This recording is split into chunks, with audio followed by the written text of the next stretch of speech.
Bom, vai começar então a nossa live sobre nefrite lúpica, né? Eu acho que é um assunto importante, é um assunto interessante, que eu acho que muita gente tem interesse e é uma coisa bastante frequente, né? Então, eu queria começar a falar. Então, bom, estamos chamando mais seguidores e tal. Então, é o seguinte. Então, a frequência do lúpus, a gente tem 14 a 50 casos novos por 100 mil habitantes. E a gente, bom, eu vou começar, vou esperar em ver se entra alguém, né? Porque acho que eu comecei um pouquinho antes.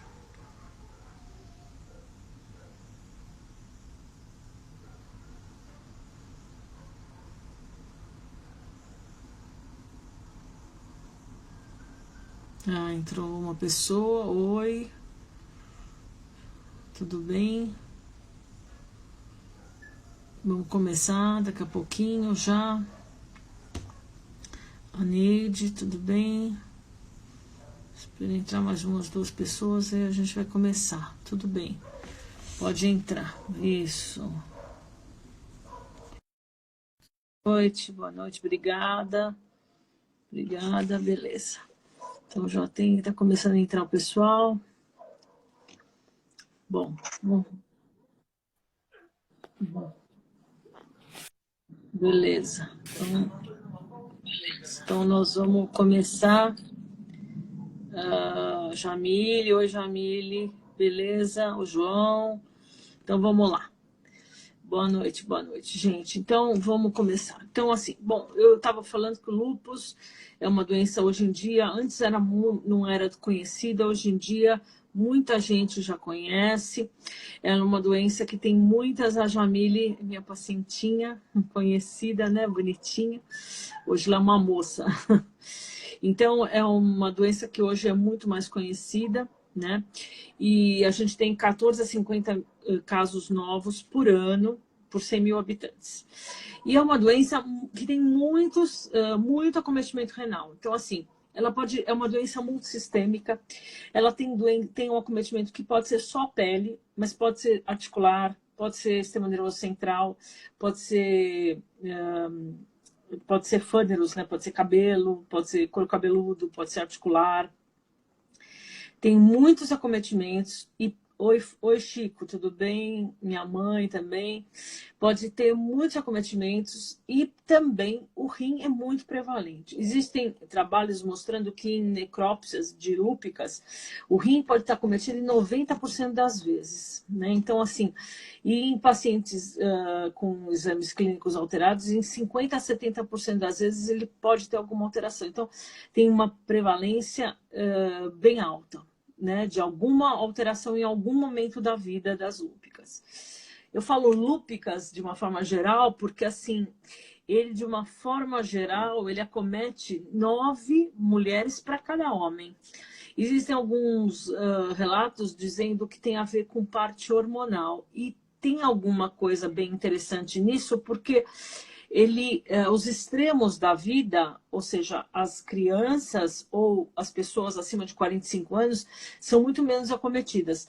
Então, para cada 9 mulheres, é um homem, e as crianças ou as adolescentes abaixo de 12, 13 anos raramente são acometidas, e as pessoas acima de 45 anos também.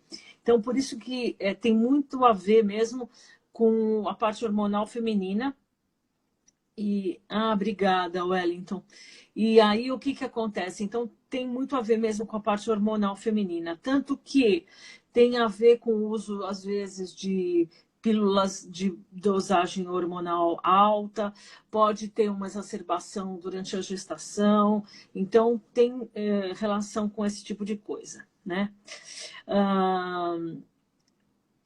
Na manifestação clínica renal, ela pode ter vários espectros, mas ela pode variar desde um pequeno, eu vou falar da parte renal, desde lesões pequenas com proteinúria, com pequena hematúria, que são as coisas que já são um pouco mais graves, com alteração de função renal ou não, hipertensão ou não, edema ou não. Então, assim, pode variar. Ter edema, síndrome nefrótica, com casos mais graves, hipertensão nos casos mais graves e perda de função renal também nos casos mais graves, né?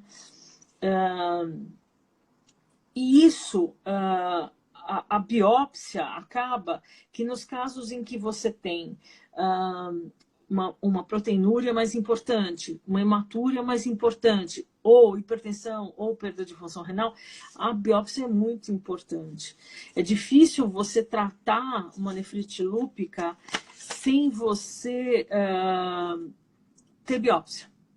Infelizmente, outro dia, não era nefrite lúpica, mas outro dia um colega do interior do Brasil, de um rincão realmente, veio me pedir opinião sobre um caso em que ele tinha um paciente, era uma JEF, e que ele tinha uma proteinúria maciça, e que ele queria dar corticoide, mas o corticoide não dava certo, ele queria dar ciclosporina, mas não tinha nem biópsia para rebiopsiar e não tinha nível de ciclosporina. Eu falei, não dá para fazer isso, porque como a gente vai associar uma droga mais agressiva, que tem uma resposta mais agressiva, que pode ter uma complicação do uso da droga, sem eu ter uma biópsia de partida e sem ter nível, né? Então, assim, a nefrite lúpica é mais ou menos isso.